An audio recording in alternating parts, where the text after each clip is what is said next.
Welcome back to Outdoors with Larry Ray on ESPN 790 AM. Brought to you proudly by the Tennessee Wildlife and Resources Agency. Hey, welcome back to Outdoors with Larry Ray on this special Christmas show. We've been doing this, we're in our 24th year on the air. David Beal was just a whippersnapper back in those days. That's right. And then me and Wong were kicking as hard as we could. Yeah, we are.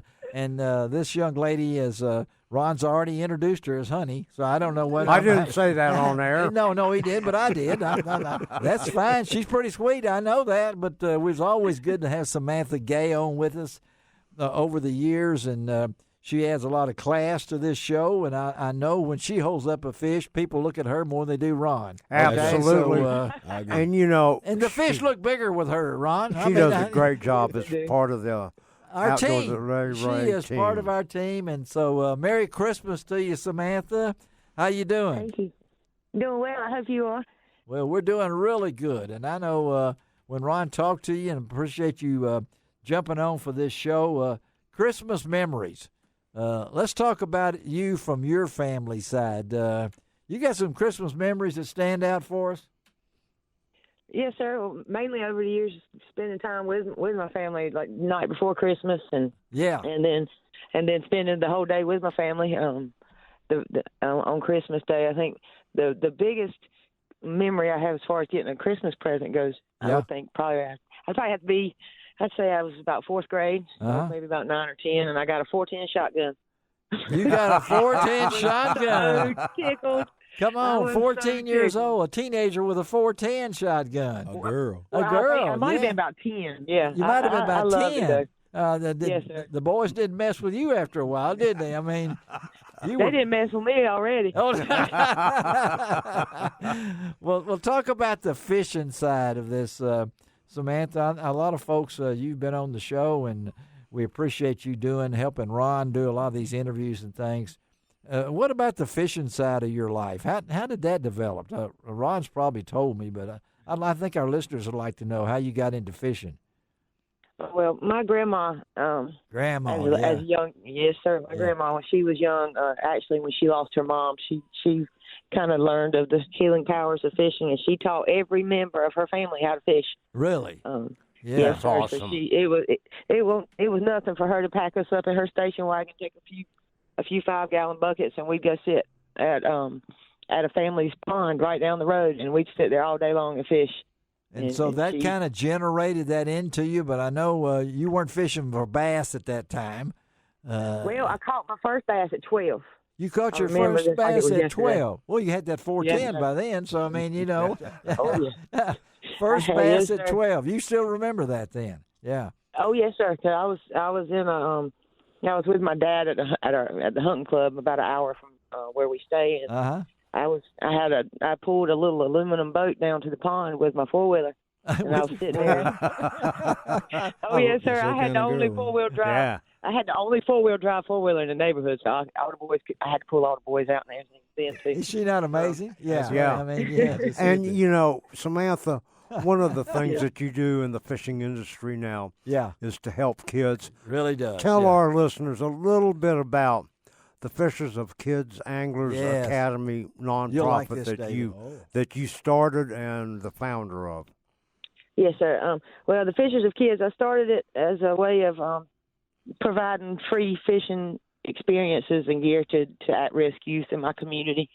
And it's even expanded farther to other kids in the states, kids in other states, and it's just about getting out there and sharing what fishing has to offer to kids that may not ever learn. I mean, you just never know what that might save somebody one day. I mean, it gives them a positive alternative to other things around them. It's just a way of trying to help them better their lives and keep them out of trouble.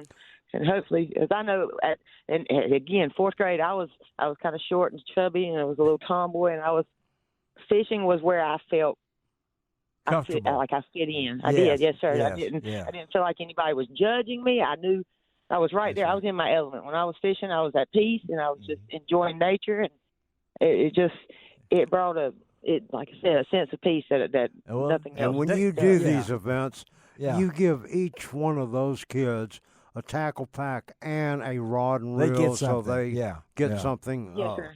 Not only the memories, but to continue on in the fishing industry. There's no point in teaching them if they don't have the gear to continue to practice and learn how to do it. So, yes, sir. And that's David Beals sitting here shaking his head. He's in law enforcement, Samantha. And a good fisherman. He kicks indoors, he said, for a living. But at the same time, kids and fishing. Yeah. When you hear her say something like that, Dave, you're shaking your head. Oh yeah, it just that's close to your heart. That's man. right. It just the hair stood up on my neck, Samantha. That's what I do here. Yeah. So I was getting ready to tell Ron that Ron knows me. He's been knowing me for years. That's me and your passion. So yes, we got to hook up. Yeah, absolutely. Yeah, you need to meet David here. Yeah. Of course, you got an open invitation to visit us here in Memphis, and absolutely. Of course, I'm gonna get there one day. We'll make sure that we're going to get Samantha. It's on a Thursday. We're going to have her in studio with us. Yes, and and I'm going to get David to take you fishing too. Yeah. Oh, please, cool. I would love that. That would be awesome. So, what's the biggest bass Samantha Gay's ever caught?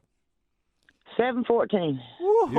That's a good one. That's a good one, buddy. That's a good one, Ron. Yeah, that's a good one, Ron. I did catch about an 8.5-pound striped bass last month. You did? Oh, 8.5 pound last month. Yeah, but how about that catfish last year? Yeah, that catfish. Tell us about that. Yeah, listen to that. Oh, yes. Well, the first time I ever went, we caught probably 9 fish that day, and I caught 4 or 5 citations, and the biggest one that day was 59 pounds. I thought I hooked the bottom. I thought I was ready, but I'm telling you, when I started reeling that fish in, I was like, ooh, I wasn't ready. And went out again and caught a 62-pound male blue cat. Yes. Another time. Yeah. That was something else. I mean, I definitely needed to get back in the gym to be prepared to hold that fish. It's not like lipping a bass. I'm sitting there trying to hold on to that 60-some-pound catfish, and I'm falling over. I'm like, it's not working. Well, let me ask you, you and Ron form a great team, and I appreciate you. I want to tell you that over the air here, Samantha, that we appreciate you helping out my man over there when the tournaments come and things like that.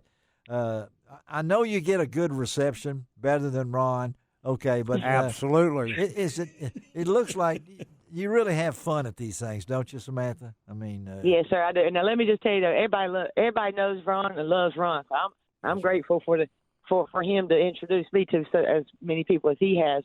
But I do. I love it. I'm really shy, which you wouldn't know that unless you knew me for other outside of fishing. Yeah, you've gotten a lot better even on the air here, I think, over the years. I don't want to be scary to you, okay, Samantha? You're not. I'm not a scary person, you know. Even though I am 6'4" and 240. Yeah, right. That's what everybody thinks on the radio. In your dreams. In my dreams, you know. I fit in real good. I fit in real good with Wong over there. Okay. Now David's sitting between us. He's packing here. He's got weapons on. I mean, he's my man. But the enjoyment on that, and I know during the interview process, these guys are nice. I mean, we don't hear a whole lot in professional fishing. They got to be communicators now, don't they, Samantha? I mean, when you're out there. Yes, sir. Absolutely. And I'm telling you, they are very nice. They're real people, and you get to and getting to actually talk to them on that level, you see that they're real people that share the same kind of passion that we all have for fishing and the outdoors and things like that.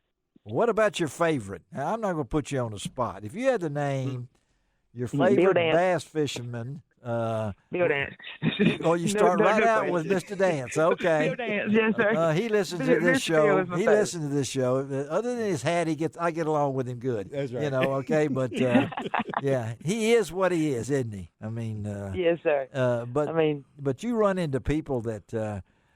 They like to be interviewed. I mean, they want to spread the word. I think the communication is so important. Ron, you've talked about this. Today's bass fishermen, and I think David, it fits that really well. And Ron, communication is important, isn't it, Ron? Absolutely, it is. And when we talk fishing, all of us that love the sport, we talk with passion. And people can tell it when we talk to them. And it's really funny. At the ICAST or at the Bassmaster Classic or the Red Crest Cup, wherever we're at. And, Samantha and I are looking for opportunities to shoot videos and stuff like that. Yes. But it's kind of funny. Bill Dance will stop in his tracks. Yeah. To come over and talk to Samantha. He will, yeah. He every event, and not he's not neglecting you, Ron. I mean, he doesn't want to talk to me. He doesn't want. He's talked to you enough. And everything. He runs all the time. Again, we're talking Samantha Gay and a contributor for Outdoors with Larry Ray, and you can go to either YouTube or you can go to LarryRay.com. We have a lot of videos and interviews that we try to keep on there, and particularly on our YouTube page, you can go to that and see Samantha at work and Ron shooting the video as he does so well. And I know when he shoots the video, Samantha, he's so laid back. He is tight, wonder buddy. over there. Good God, no.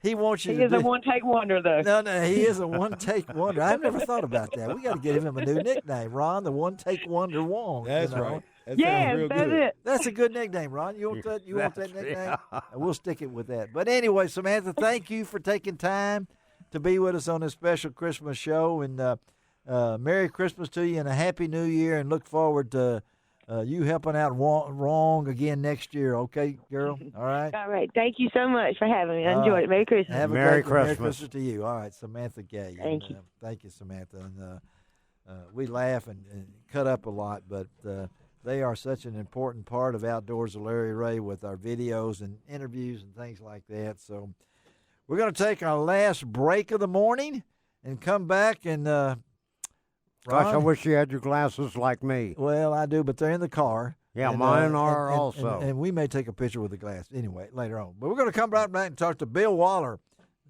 The man, I assume he's still got his beard. I hope he does. Well, and he's in photography. He's big time in paintings. Christmas photography would be great. Let's take a break. We'll be right back on Outdoors with Larry Ray.